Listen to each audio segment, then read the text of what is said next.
Mến chào quý vị và các bạn đã quay trở lại với kênh của chúng tôi. Rất vui được đồng hành cùng quý vị với nội dung chồng Hoa hậu Đỗ Thị Hà trúng cử đại biểu Hội đồng Nhân dân tỉnh Quảng Trị khóa 9. Chiều ngày 18 tháng 3, Ủy ban bầu cử tỉnh Quảng Trị đã ban hành nghị quyết số 82 NQ-UBBC công bố kết quả bầu cử và danh sách những người trúng cử đại biểu Hội đồng Nhân dân tỉnh Quảng Trị khóa 9, nhiệm kỳ 2026-2031.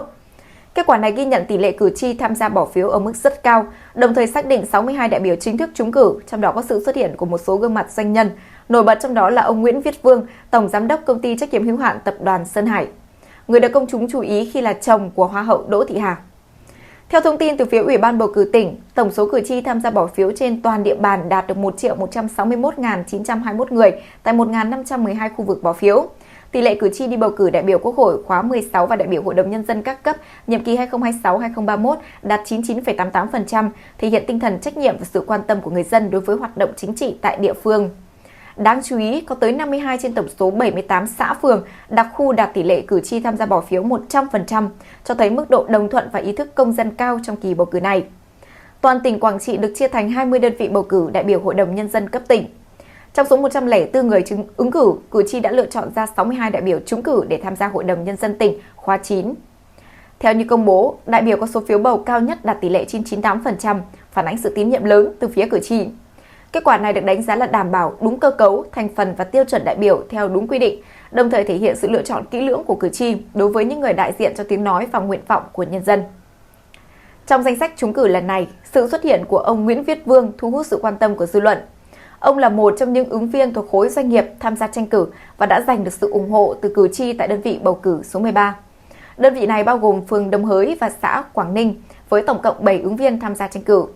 Trước đó vào chiều 25 tháng 2, Ủy ban bầu cử tỉnh Quảng Trị đã công bố danh sách chính thức những người ứng cử đại biểu Hội đồng Nhân dân tỉnh khóa 9, trong đó có tên của ông Nguyễn Viết Vương. Theo như hồ sơ ứng cử, ông Vương sinh năm 1994, quê quán tại Quảng Trị, có trình độ đại học chuyên ngành quản trị kinh doanh, là đại diện của khối doanh nghiệp. Ông được đánh giá mang đến góc nhìn thực tiễn từ hoạt động sản xuất, kinh doanh, cũng như là kinh nghiệm quản lý trong lĩnh vực tư nhân. Ông Nguyễn Viết Vương hiện giữ vị trí Tổng Giám đốc Công ty Trách nhiệm hữu hạn Tập đoàn Sơn Hải, một doanh nghiệp hoạt động trong lĩnh vực xây dựng hạ tầng giao thông và được biết đến với nhiều dự án lớn trên cả nước. Dù còn khá trẻ, ông được nhận xét là người điềm đạm, kín tiếng và hiếm khi xuất hiện trước truyền thông.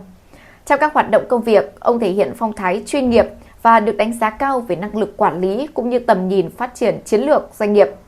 Bên cạnh sự nghiệp kinh doanh, đời tư của ông Nguyễn Viết Vương cũng nhận được sự quan tâm và chú ý khi kết hôn cùng với Hoa hậu Việt Nam 2020 Đỗ Thị Hà. Cặp đôi được cho là đã quen biết và tìm hiểu trong vài năm trước khi tiến tới hôn nhân. Tuy nhiên cả hai đều giữ kín chuyện tình cảm, hầu như là không chia sẻ thông tin cá nhân hay là hình ảnh chung trên các nền tảng mạng xã hội. Một số thông tin hiếm hoi về đời sống riêng của cặp đôi được công chúng biết đến thông qua những lần họ xuất hiện cùng bên nhau ở nơi công cộng. Việc ông Nguyễn Viết Vương trúng cử đại biểu Hội đồng Nhân dân tỉnh Quảng Trị được đánh giá là một tín hiệu rất tích cực trong việc thu hút đại diện từ khu vực doanh nghiệp tham gia vào cơ cấu, cơ quan dân cử.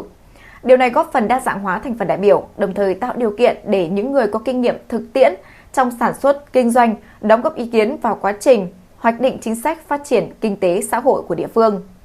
Kết quả bầu cử Hội đồng Nhân dân tỉnh Quảng Trị khóa 9 cũng đã được nhìn nhận là phản ánh đúng với xu hướng tăng cường chất lượng đại biểu, chú trọng đến trình độ, năng lực và uy tín cá nhân. Các đại biểu trúng cử sẽ có trách nhiệm đại diện cho ý chí, nguyện vọng của nhân dân, tham gia quyết định các vấn đề quan trọng của tỉnh trong nhiệm kỳ 2026-2031, bao gồm phát triển kinh tế, đảm bảo an sinh xã hội, nâng cao chất lượng đời sống người dân và thúc đẩy các chương trình trọng điểm. Vừa rồi là những thông tin mới nhất được cập nhật trên kênh của chúng tôi. Cảm ơn quý vị và các bạn đã quan tâm theo dõi. Xin chào và hẹn gặp lại!